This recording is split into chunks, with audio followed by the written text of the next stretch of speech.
El día de hoy tenemos el grato honor de tener de tenerlo con nosotros al doctor Juan Carlos Gines con el tema de queratopatía neurotrófica. Vamos a hablar un poco sobre la hoja de vida del doctor Gines para alguien que todavía no lo conozca. Siguiente, por favor. Sí.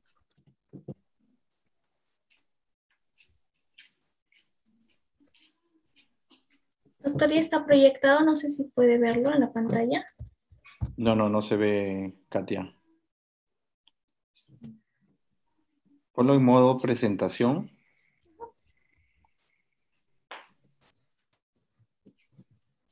Ahí, Ah, ahora sí.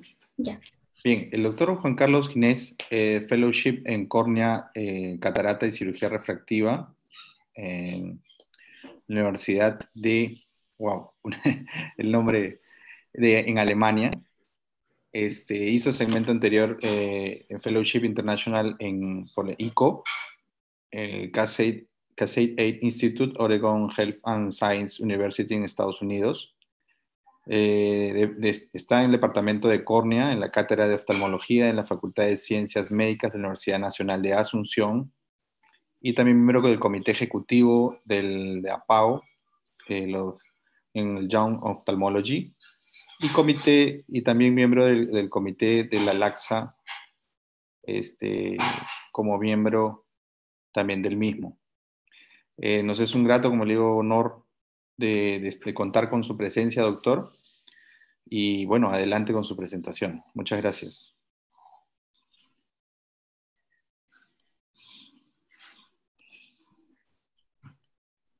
Bueno, Álvaro, muchísimas gracias por tu gentil introducción. Muchas gracias de nuevo a todo el equipo organizador, en especial al doctor Luis Mesías, por la invitación a participar de esto que ha demostrado ser un curso de un nivel altísimo. Así que realmente es un honor poder compartir con ustedes hoy aquí. Voy a permitirme un ratito aquí la pantalla. No la puedo cambiar, no importa. Bueno, esta noche nos toca de vuelta un tema desafiante y apasionante. La queratopatía neurotrófica es una situación a la que nos podemos ver más frecuentemente expuestos hoy en día y que ha sido uno de objeto de interés en los últimos años, y el avance que ha tenido es impresionante. Durante esta presentación vamos a tratar los diferentes aspectos que hacen a la anatomía, a la histología, a la fisiología de la córnea para entender el problema, a la etiología de la queratopatía neurotrófica, al mecanismo diagnóstico que tenemos que hacer, la clasificación que utilizamos para esta patología y el tratamiento actual, lo que está demostrado y lo que se viene. Como siempre, preparé un par de trivias, así que van a tener un par de segundos para responder esas preguntas, para empezar a mover los conocimientos que tenemos y el icono del mensaje que me gustaría que se lleven los residentes a casa. Interesantemente, en los últimos tiempos, los pacientes más que nunca y los familiares, si bien esta es una patología que más frecuentemente ocurre en personas por encima de 60 años, el que la acompaña suele ser a veces el joven, el hijo, y lo primero que hace es informarse acerca de la patología del familiar. Entonces, si ustedes tienen la costumbre o se hacen del hábito de buscar un poquitito a qué información tiene acceso el paciente y la familia, entonces vamos a poder estar un poco mejor preparados para las preguntas y para lo que se viene. Si escribimos queratopatía neurotrófica en Google, el doctor Google nos tira 6.150 resultados. Y Wikipedia la define así. Es denominada también neurotrophic keratitis, o sea, es una enfermedad degenerativa de la córnea producida por un daño en el nervio trigémino que provoca una pérdida de la sensibilidad corneal, desarrollo de lesiones espontáneas del epitelio corneal y la degradación de la capacidad de curación. Y esto puede traducirse en el desarrollo de úlceras, necrosis aséptica y perforación en la córnea. El paciente no médico con esto entiende que hay un problema importante, ¿verdad? De que puede llevar a problemas incluso mayores de los que están teniendo en ese momento. Algo que es bastante interesante es que dice que el diagnóstico y especialmente el tratamiento de la queratitis neurotrófica representan los aspectos más comúnmente desafiantes en la patología. y que no cuenta con un enfoque terapéutico satisfactorio. Bueno, realmente lo define bastante bien la situación Wikipedia, y nos da una mano porque le está alertando a la familia que realmente no existe un solo camino para tratar esto. Probablemente también le esté alertando de que, o sea, un puente para buscar otras opciones, así que de diagnóstico y de manejo, ya que esto es lo que está leyendo el paciente, ¿verdad? Bueno, entonces antes de comenzar, les recuerdo el trivia, tenemos 20 segundos y arrancamos con esto. Escriban en el cuadro del chat la respuesta. La última vez.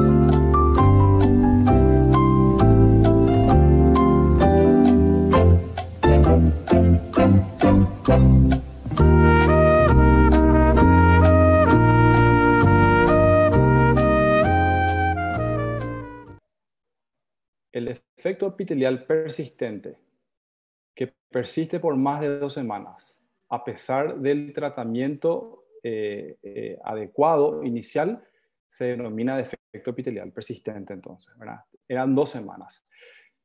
Para entender el problema tenemos que empezar por lo básico. Me gusta mucho recordar a los que nos facilitaron el conocimiento hasta este momento. Este es Alfred Vogt, un oftalmólogo suizo que hace 1915 fue uno de los pioneros en el estudio del segmento anterior del ojo armado de un microscopio, básicamente una lupa, investiga la córnea y encuentra esta formación en el limbo esclerocorneal que mide 1.5 milímetros, que tiene el aspecto de una empalizada, que son estas vallas, tablones, maderos que se colocan para acercar un terreno, y las denomina entonces empalizadas de Vogt. Después se analiza esto y se ve que en las empalizadas existen estas formaciones histológicas donde existen estos nichos que alojan unas células muy especiales, las cuales son las encargadas de transformarse y de migrar centrípetamente de la periferia de la córnea, saliendo de esos nichos donde están las células del limbo, y dirigirse hacia la córnea periférica, inicialmente en la membrana basal de la misma. Estas células van sufriendo un proceso de transformación de células transitorias amplificadas a hijas, van multiplicándose, van trasladándose en la base del epitelio de la córnea, se dirigen centralmente y luego empiezan a aumentar también su duplicación y van dirigiéndose anteriormente en la córnea, hacia la superficie. Ahí se van transformando y van reemplazando el epitelio, van en dirección hacia la superficie de la córnea para finalmente, cuando terminan su ciclo, terminan siendo eliminadas por el parpadeo del ojo. En cada parpadeo, las células muertas entonces son eliminadas de esta forma. Otra pregunta importante aquí.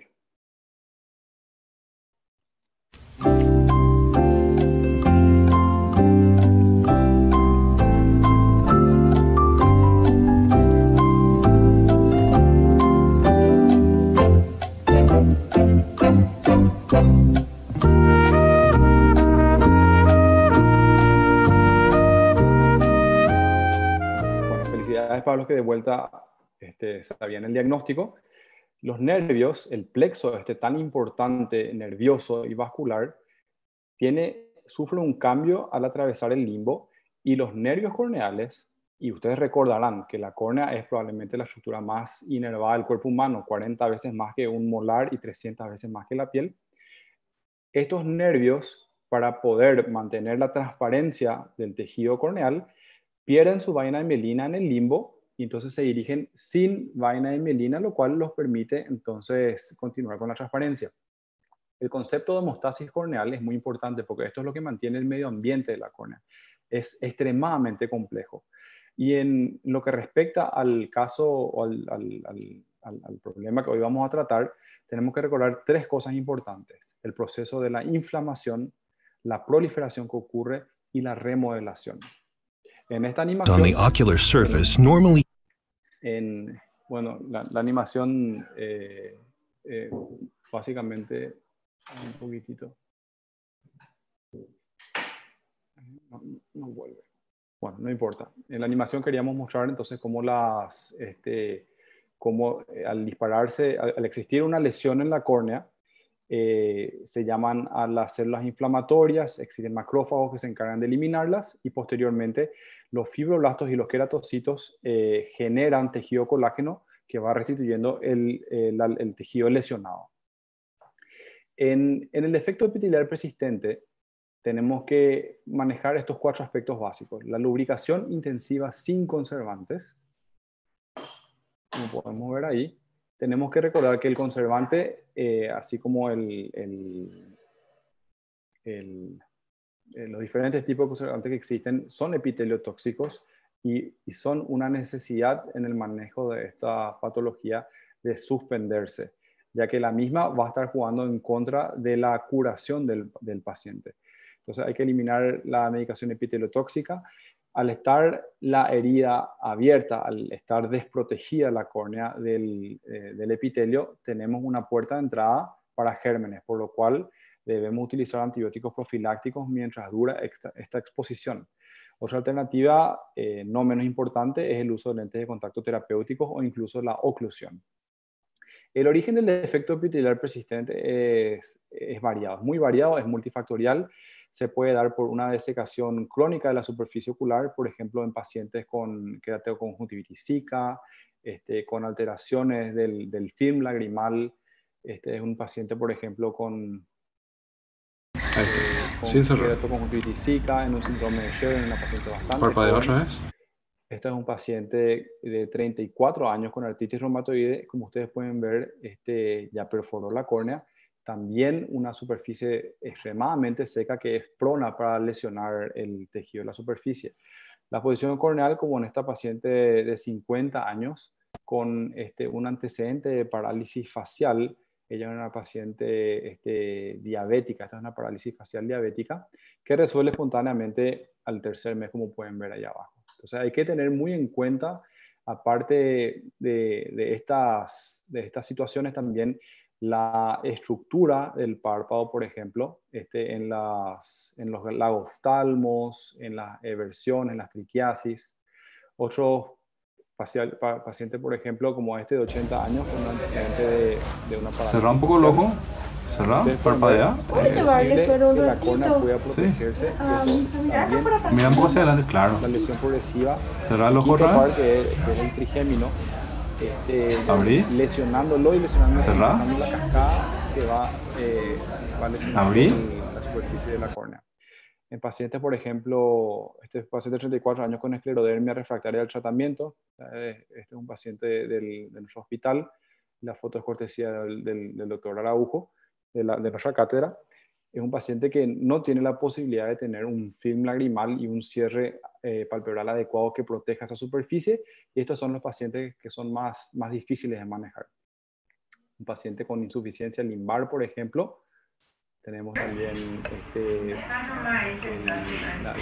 la lesión o la falta del correcto funcionamiento de las células stem cells va a hacer entonces de que tengamos un cierre de la herida inadecuado, progresando en el tiempo de esta lesión superficial y con todo lo que eso significa, la posibilidad de infecciones y la dificultad en el cierre.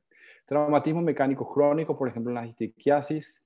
Aquí también, por ejemplo, los pacientes que vemos frecuentemente en los cuales hay que hacer queratectomía en el momento de la cirugía, esa lesión de los nervios, básicamente, genera a veces una alteración en el cierre de la herida, y a veces tenemos casos como estos que llevan 40 días sin el cierre del epitelio, y esto es una paciente que fue vitrectomizada, ¿verdad? Que en el momento de la cirugía, a mí me tocó participar para la resolución de la facomulsificación. Como la córnea estaba dermatizada, entonces el equipo de retina decide desepitilizar al paciente. En ese momento la cirugía termina perfectamente, todos los pasos, pero nos quedamos con esta situación varios días después. Tenemos que recordar muy importante de que nosotros a veces somos los causantes de las lesiones. Tenemos que saber qué es lo que le estamos dando al paciente. Las medicaciones con los diferentes conservantes, a veces la toxicidad de la misma puede generar alteraciones en la superficie que nos lleven a otros problemas. Y las infecciones, por supuesto, ¿verdad? Cuando tenemos la sospecha de una queratopatía neurotrófica, lo primero que tenemos que hacer es hacer la prueba de la sensibilidad corneal. Si la misma es normal, probablemente no sea una queratopatía neurotrófica.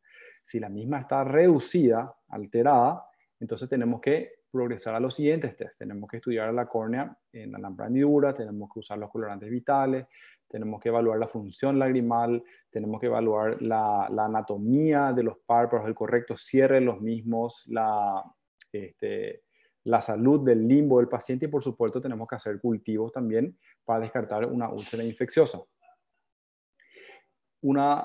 El mecanismo del test de sensibilidad corneal es con el esteciómetro de Cochet-Bonnet, el cual, como ustedes pueden ver en el video, evalúa la fuerza que debe hacerse para generar un estímulo en el paciente, ¿verdad? Un paciente con la superficie intacta no podría resistir esa maniobra.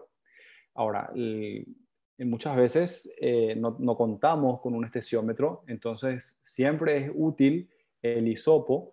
Como pueden ver en la primera imagen de la izquierda, ese hilito muy fino, una córnea sana lo debe sentir y debe generar el mecanismo de reacción del cierre de protección. Cuando está más avanzada la lesión, entonces un hisopo con una punta más gruesa recién va a ser sentida por el paciente, y cuando hay una lesión bastante importante en la córnea, entonces finalmente incluso utilizando el hisopo, recién el paciente lo siente. Entonces esto es muy importante de hacerlo antes de empezar las evaluaciones del paciente, antes de utilizar los colorantes y obviamente antes de hacer la anestesia, ¿verdad? Esto nos debe orientar ya hacia un posible diagnóstico. Entonces, sospecha de queratopatía neurotrófica, no le pongan nada, no le goteen nada al paciente todavía, hagan esta prueba primero y no se van a arrepentir. Tenemos otra pregunta aquí.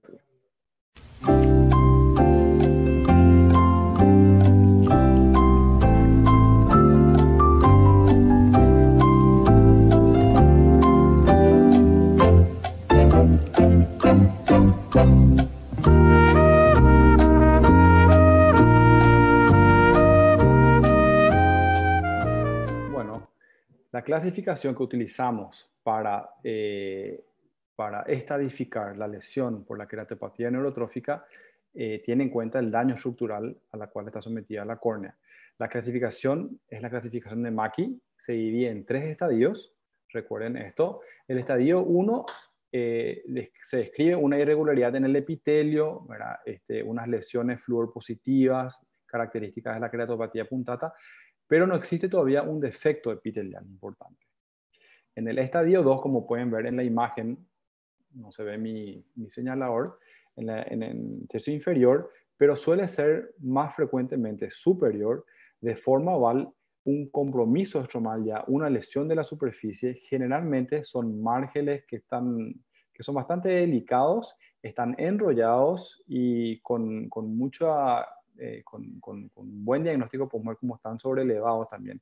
Están como generando una barrera al epitelio que está tratando de venir a curar esa zona. Pueden a veces también observarse en la cámara anterior pliegues de la Descemet. Y el tercer estadio en la clasificación de Mackie, en el tercer estadio existe ya un compromiso del estroma, una ulceración de la lesión, una queratolisis con un melting progresivo e incluso una perforación. ¿Qué hacemos entonces? ¿Cómo manejamos a estos pacientes, ¿verdad? En el primer caso tenemos que evitar utilizar medicaciones epiteliotóxicas, tenemos que lubricar frecuentemente, tratar de evitar las causas. En el segundo estadio tenemos las opciones, por ejemplo, la tarsorrafia. Ese es un paciente de 80 años que les había mostrado recién, un paciente mío con parálisis facial, que no había resuelto, por lo cual hicimos una tarsorrafia y con eso logramos un buen cierre de la lesión. En el estadio 3, como habían visto, existe una lesión importante del estroma, hay melting, hay perforación. Podemos usar lentes de contacto terapéuticos, trasplantes de membrana amniótica y todo lo que nos ayude en esos casos. Cuando la córnea ha perforado, Entonces podemos utilizar cianocrilato, lentes de contacto, trasplante de membrana amniótica, flaps de conjuntiva, incluso las queratoplastias, ¿verdad? El efecto epitelial persistente actualmente, realmente no existe una fórmula mágica para esto, pero sí existe un gradiente en el cual cada vez más agresivamente vamos tratándolo. En primer lugar está el tratamiento convencional, que les había mencionado ya anteriormente. En la segunda línea están los siempre utilizados y muy conocidos por todos, los hemoderivados, el suero autólogo al 20%, incluso en otras concentraciones también, el plasma rico en plaqueta y el PRGF. Dentro de la nueva generación de alternativas está el calcicol, que es la carboximetilglucosa, la cual se utilizó mucho tiempo con buenos resultados, pero actualmente está fuera del mercado. Tenemos los regeneradores neurotróficos, como el cenegermil, que tienen también las publicaciones, hablan de una alta tasa de éxito. El problema de esto es que el tratamiento de 2 meses tiene un costo de 12.000 euros, lo cual lo hace bastante, una limitación para muchos pacientes, ¿verdad? El ECF, que es un regenerador del factor epitelial, es producido en Corea. Existen algunas publicaciones al respecto. Nosotros no tenemos experiencia con eso, pero en teoría son bastante alentadores también los reportes. Cuando hablamos del manejo quirúrgico del defecto epitelial persistente, tenemos que recordar en primer lugar el debridamiento epitelial y posteriormente el pulido de la base de la membrana de Bowman con una fresa y la utilización del parche de membrana amniótica que nos puede servir como una estructura sobre la cual entonces el epitelio o las células epiteliales sanas pueden migrar y pueden generar de nuevo esa malla intrincada de una estructura sólida para recubrir esa lesión. Y el último aspecto quirúrgico, tal vez más novedoso, pero todavía con una necesidad, como mencionan en todos sus papers, de más casos, es la neurotización corneal, con la cual yo no tengo experiencia, pero los reportes que se ven realmente son bastante alentadores también. Algo que fue muy importante en el desarrollo de las nuevas terapias fue una de las primeras publicaciones al respecto de la sustancia P, que fue en 1997, en la cual se pudo ver que en córneas de ratones, cuando se utilizaban ciertos aminoácidos como la sustancia P, esto generaba un estímulo para el crecimiento y la movilización de las células epiteliales, lo cual no se conseguía con ningún otro tipo de aminoácidos y glicoproteínas. Experiencias con esto, también basadas en las publicaciones de 1947, ya del uso de insulina, fueron las que dieron lugar a la nueva tendencia, que es la utilización de insulina tópica en defectos epiteliales persistentes. Y una de las publicaciones, por lo menos en Iberoamérica, más importantes, es la del doctor José Antonio Gejundes, a quien agradezco la cortesía de enviarme su paper y de poder conversarlo con él. Ellos tienen mucha experiencia. Ellos publicaron este trabajo el año pasado y hasta ese momento tenían 21 pacientes tratados. Actualmente llevan más de 40 ya ellos, muy entusiasmados con el resultado que tienen. Ellos hablan de una epitelización completa en el 81% de los pacientes, con un tiempo medio hasta epitelizarse de 34 semanas más o menos, después 34 días, perdón. Hablan de un 19% de una reducción significativa en el área del defecto epitelial y de una muy buena tolerancia, prácticamente sin ningún efecto adverso. Y en esta imagen de abajo podemos ver, por ejemplo, la insulina utilizada en un paciente con un lago-oftalmo paralítico, en el cual en 17 días se resolvió el defecto. Estos son pacientes a los cuales se les aplicó todas las técnicas previamente conservadas y se utilizó esto como la siguiente opción. Este es un paciente con una perforación previa tratada con un injerto lamelar tectónico que no estaba curando y finalmente logra cerrarse al 12º día. Este es un paciente con una DISEC fracasada, una queratopatía bullosa, y por un tratamiento que con insulina tópica, a los 40 días ellos demuestran un cierre completo de la lesión. De nuevo, son pacientes que no tuvieron, que fueron primero tratados con con todas las alternativas que habíamos comenzado previamente. El cuadro arriba es un cuadro que me gusta mucho porque es bien práctico. ¿Qué hacemos para evitar la toxicidad? Tenemos que retirar los conservantes, las medicaciones tópicas innecesarias. No tenemos que usar AINES. Recordemos que el AINES puede estar asociado a la queratolisis. Para el manejo de las lesiones neurológicas, tenemos que utilizar cuando el paciente tiene una acudeficiencia, lágrimas o derivados hemáticos, oclusión del punto lagrimal. Cuando es evaporativo, tenemos que reemplazarlo con geles o pomadas. Si existe una alternativa de reinervación, podemos utilizar los factores de crecimiento neurotróficos. Para evitar el melting de la córnea tenemos que utilizar podemos utilizar las tetraciclinas, doxiciclinas, como nos gusta a nosotros estar en el servicio. Tenemos que prevenir infecciones con los antibióticos. Para eso previamente tuvimos que haber tomado ya el cultivo para saber a qué nos estamos enfrentando. Y cuando tenemos situaciones como la perforación, lo que habíamos comentado previamente. Existen un montón de estudios, un montón de otras sustancias que están en estudios, como las podemos ver ahí, sistémicas y tópicas, las cuales prometen bastante y que seguramente en un futuro vamos a tener varias opciones para el manejo de este tipo de pacientes. Pero recordar siempre entonces que una de las cosas más importantes es que no tenemos que manejar solo estos pacientes. El paciente sabe de que es un caso, debe saber que es un caso complejo, donde no existe una fórmula mágica. Nuestro objetivo al manejar estas lesiones debe ser curar el epitelio, impedir que progrese la lesión, impedir las infecciones y prevenir la perforación. Quiero agradecerles de nuevo por la invitación tan gentil a participar en este nivel. Muchísimas gracias.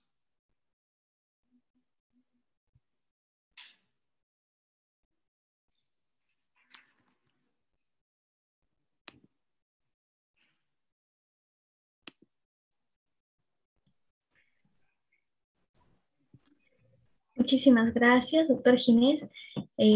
Bueno, estamos esperando las preguntas. Hay una pregunta en el chat que nos dice, teniendo en cuenta la estabilidad de la molécula de insulina, ¿cuál sería el mejor diluyente? Ya que hay reportes con cloruro de sodio y reportes con propilén, polietilenglicol. Yo no tengo experiencia alterando la preparación que ellos están haciendo, pero con mucho gusto les puedo enviar la fórmula que están utilizando. Si me escriben al mail, yo les envío la receta de cocina que ellos están utilizando, ¿verdad? Gracias, doctor, por su respuesta. Pregunta también si debe ser estéril, doctor. Sí, idealmente sí, ¿verdad? Debe ser estéril, pero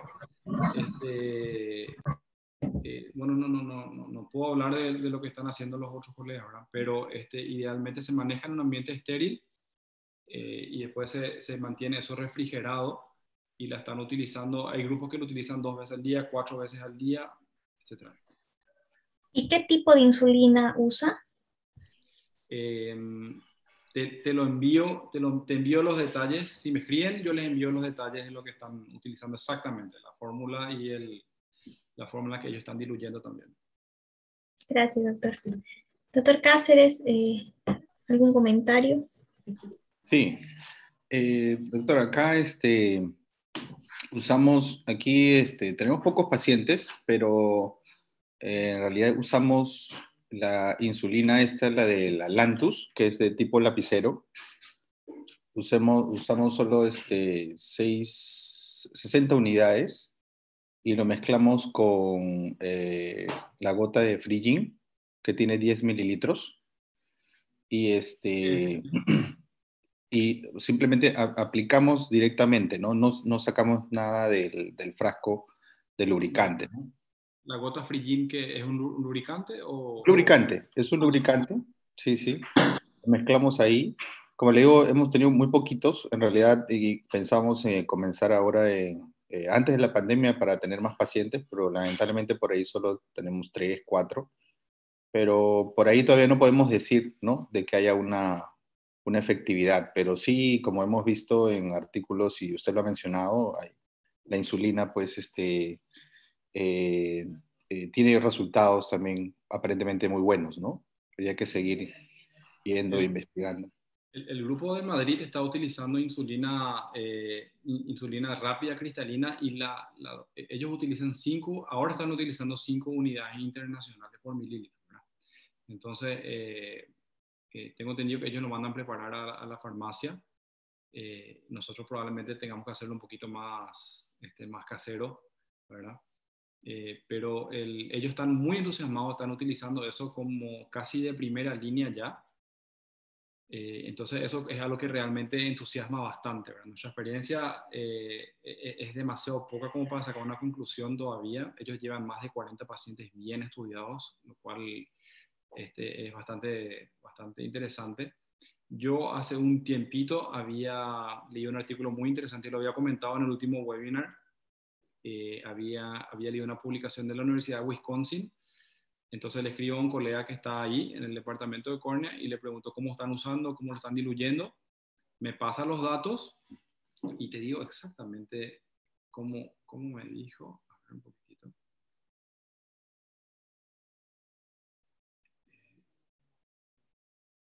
5 unidades en 5 ml de BSS tópico y usan 2 a 4 veces por día con lágrimas artificiales, ¿verdad? O sea, es una unidad de insulina regular por mililitro de solución.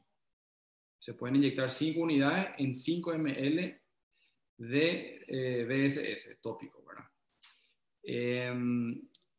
Pero después, a continuación de eso, me dijo que él nunca usó y tampoco usan en el servicio porque creen que nunca ganó popularidad. Entonces eso fue algo que me desalentó en intentar, si el que está publicando me dijo eso. Pero ahora lo último, y que es bastante serio, y que es lo de José Antonio Gijunde, es realmente muy entusiasmante. Y la verdad que en mi experiencia, a mí me funciona muy bien toda la primera línea de ataque. Y cuando necesito algo más, utilizo suero autólogo al 20%, y realmente entre eso, ocluir al paciente, tarsorrafia, realmente la mayoría de los pacientes salen, ¿verdad? Así es como, claro, como dejarlo para estas keratopatías refractarias, ¿no?, que no salen con los medicamentos de primera línea. Así es, así es. Doctor, hay artículos, por ejemplo, que mencionan, y creo que usted mencionó uno, también después de cirugías, ¿no? Podemos también, se pueden ver este tipo de keratopatías neurotróficas. Por ejemplo, hay artículos que indican después de una cirugía de desprendimiento de retina, ¿no?, con endofotocoagulación, y al parecer hay un mecanismo ahí por lo cual se puede dañar de repente algún tipo de los nervios o de los que van a los plexos, tanto superficial o profundo de la córnea, y provocar una keratopatía neurotrófica, ¿no? También, por ejemplo, me pareció interesante, en la literatura hay, después de ciclofotocoagulación con micropulso, ¿no?, esto es de glaucoma, también encontrar keratopatía neurotrófica, ¿no? Son casos así como no aislados, ¿no? No muy comunes, pero se puede dar. Y en realidad en cualquier tipo parece de cirugías, ¿no? Sí, realmente probablemente lo más frecuente que veamos van a ser pacientes, hoy en día que estamos con la altísima cantidad de pacientes con diabetes, que eso es una neuropatía y un problema vascular. Entre esas dos cosas podemos tener un número más importante de pacientes que tengan en un futuro también keratopatía neurotrófica. Actualmente lo más frecuentemente son los pacientes que han tenido úlceras herpéticas. Esos son los que frecuentemente más desarrollan keratopatía neurotrófica. Yo he tenido muchos casos de keratopatía neurotrófica posteriores a procedimientos en la superficie, ¿verdad? Pero generalmente ni siquiera son tan agresivos como láser o nada. Puede ser nada más que la desepitelización durante una cirugía, ¿verdad?, para lograr la claridad. Entonces, es súper importante que podamos valorar evidentemente uno no desepiteliza la córnea si es que no lo necesita realmente, pero algo tan suave, hecho con tanto cariño, con un beaver, con una crescens o con una hoja de bisturí, puede generar una lesión en el nervio trigémino finalmente, ¿verdad? Lo cual va a terminar produciendo a veces un problema más importante, porque a lo mejor el paciente se operó por algo que le, que le, que le, que le, que teni- que le generaba un problema visual tal vez menor que lo que te produce, lo que te produce luego una queratopatía neurotrófica que no está cerrando, ¿verdad? La calidad visual es pésima, ¿verdad? Y el pronóstico, no hay algo tan, no hay una fórmula mágica para regenerar eso, ¿verdad? Entonces hay que tener mucho cuidado con eso. Sí, es muy importante lo que menciona, que creo que lo más frecuente ver, y a veces se nos pasa, es esa puntata que hay en los pacientes diabéticos, ¿no? Que a veces le podemos pensar que es un ojo seco o alguna gota que está ocasionando una toxicidad y al final resulta que es un grado inicial de una queratopatía neurotrófica, ¿no? Hemos tenido, por ejemplo, casos en el instituto en que pacientes con diabéticos descompensados y que simplemente controlando su diabetes mejora la queratopatía con tratamiento de primera línea, ¿no? Entonces, siempre que los residentes se lleven eso, ¿no? Que el diabético se nos puede pasar en etapas iniciales. El uso del hisopo, si no se cuenta con un estesiómetro de Cochet-Bonnet, ¿verdad? Es demasiado importante, ¿verdad? En casos de queratopatías herpéticas, de lesiones que no sabemos muy bien qué es, tener el dato de la sensibilidad corneal nos puede dar esa luz, nos puede brindar un faro en ese momento de oscuridad donde todavía no sabemos muy bien frente a qué estamos, ¿verdad? Entonces, no hay que perder la oportunidad de medir la sensibilidad corneal. Tan solo sea con la forma grosera, con el hisopo, eso nos va a dar... yo creo que la mayoría de los residentes tienen esa experiencia, ¿verdad?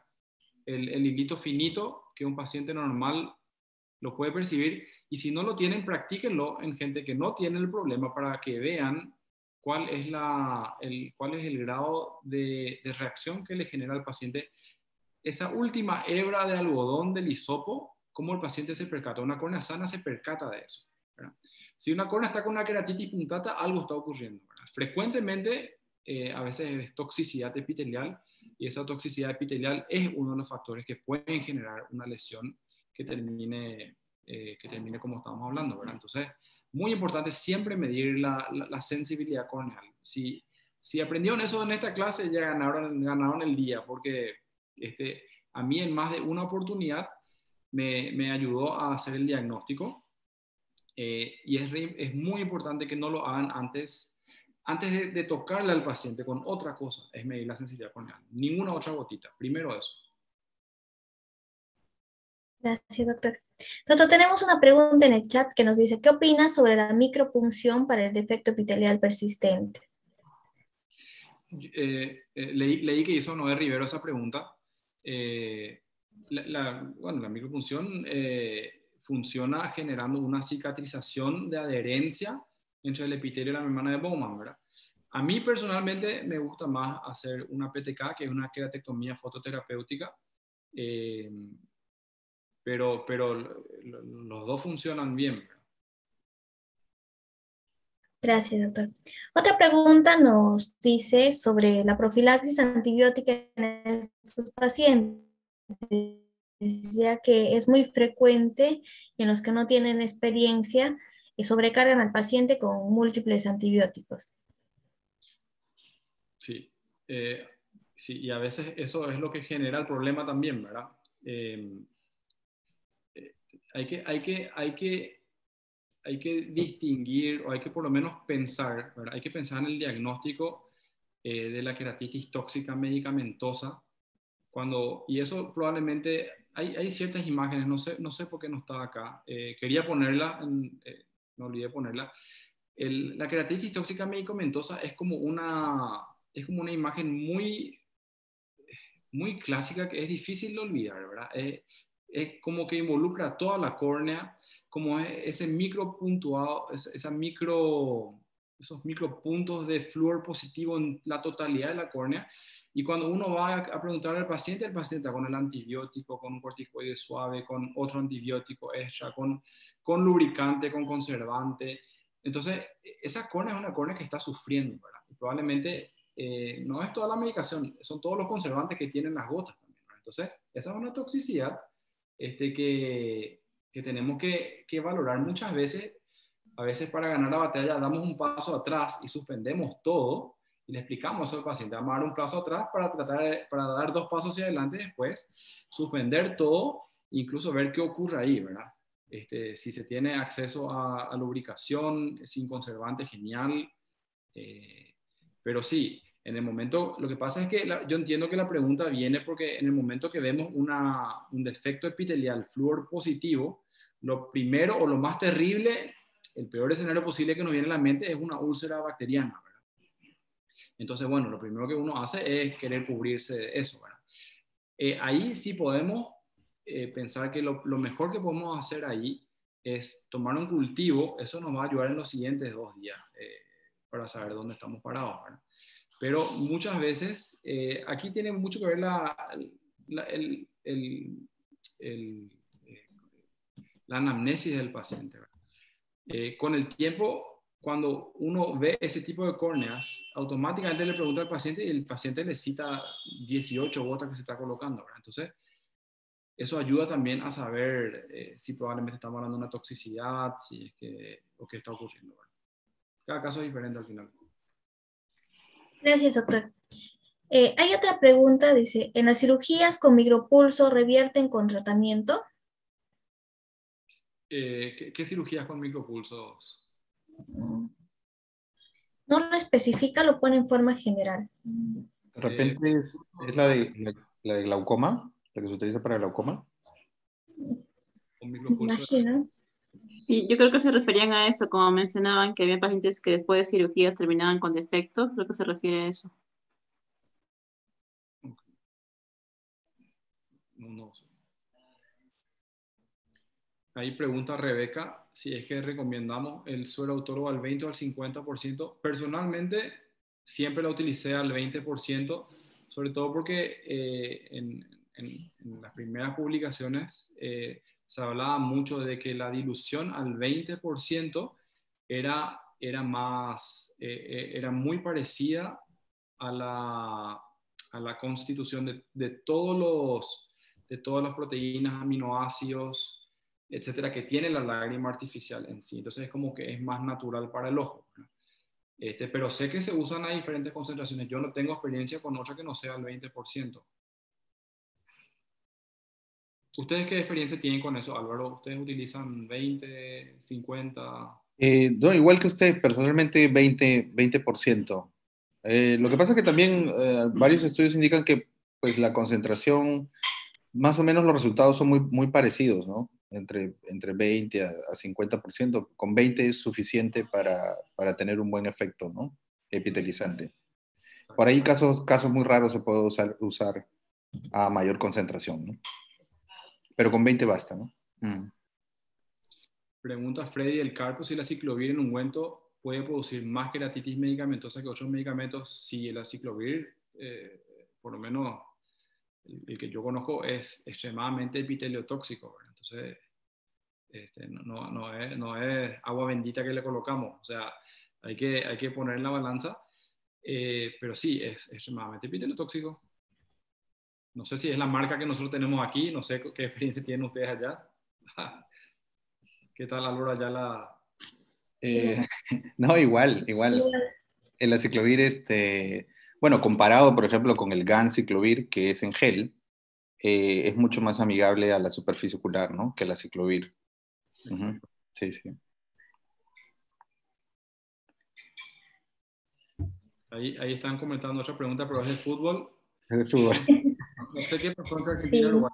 Me imagino que ganaron. No, muchas felicidades por su, por su ponencia, doctor. Sí. Doctor, y una consulta, si bien es cierto el Senegermín, bueno, todavía está en Europa, pero por ahí habrá escuchado sí, bueno, me imagino que lo deben utilizar también en Estados Unidos, pero por ahí en Latinoamérica, ¿alguien en qué país sabe si se lo están utilizando o lo han llegado a utilizar el CNFMI? No tengo idea, pero me imagino que el costo debe ser todo un tema, ¿verdad? Sí, difícil la accesibilidad, ¿no? Por el costo. Y ahí tenemos el tema de que, o sea, cuando tenemos pacientes que tiene que coincidir el paciente que lo necesite, que el paciente pueda costearlo, y ahí se arma siempre la estrategia de que probablemente tenga que venir del país en donde se esté fabricando, y eso viene de alguna forma con alguien que lo trae en el avión o qué sé yo. Pero no lo tenemos para uso indiscriminado acá, eso te lo aseguro. Ok, muchas gracias. ¿Alguna otra pregunta, Katia? Bueno, hay felicitaciones por ¿no? Por la excelente charla, doctor. Bueno, yo quiero agradecerles de nuevo que realmente el nivel de este curso que organizó el INO es de otro planeta, así que realmente me honra muchísimo la invitación. Como siempre es un placer compartir con los hermanos peruanos, tenemos demasiados amigos peruanos, y quiero agradecerle especialmente al doctor Luis Mesías nuevamente, ¿verdad? A todo el comité organizador del INO que organizó este curso, y bueno, de mi parte muchísimas gracias. Gracias, doctor. Muchas gracias por estar con nosotros y darnos una excelente charla. Y Muchísimas gracias. Comprometerlo, ¿no? Para futuras actividades, y que siempre esté con nosotros. Muchas gracias, doctor. Ahí, Katia, vas a Sí. colocar la programación del siguiente. Así es. Antes de colocarla, también agradecerle, doctor, por su presentación tan brillante y por su predisposición a enseñarnos de forma tan dinámica con sus quiz y todas esas preguntas, la musiquita, todo lo hace muy interesante. Gracias, doctor. Gracias, Juan Carlos, muchas gracias. Un abrazo tremendo, Juan Carlos. Abrazo, doctor Mesías, muchas gracias. Chao. Antes de concluir, los invitamos a la siguiente charla, que va a ser el día de mañana, sábado 19 de junio, a las 6 de la tarde. El tema es tratamiento de neovascularización corneal, a cargo de la doctora Valeria Sánchez y con la moderación de la doctora Gladys Delgado. Los invitamos a todos ustedes y no se olviden, es 6 de la tarde. Hasta mañana con todos y muchas gracias. Gracias, doctor Mesías. Gracias, doctor Cáceres. Chao, Katy, nos vemos. Un beso para mi nieto. Gracias, doctor. Gracias. Chao. Hasta luego. Chao, chao. Alvarito, gracias. Chao, doctor, nos vemos, que te vaya bien. Chao. No se vio el flyer de la doctora. A ver, ¿de nuevo? Ya creo, ahí. Todavía estás en poco. Ahí se ve, porque sí lo había proyectado. ¿Se logra ver?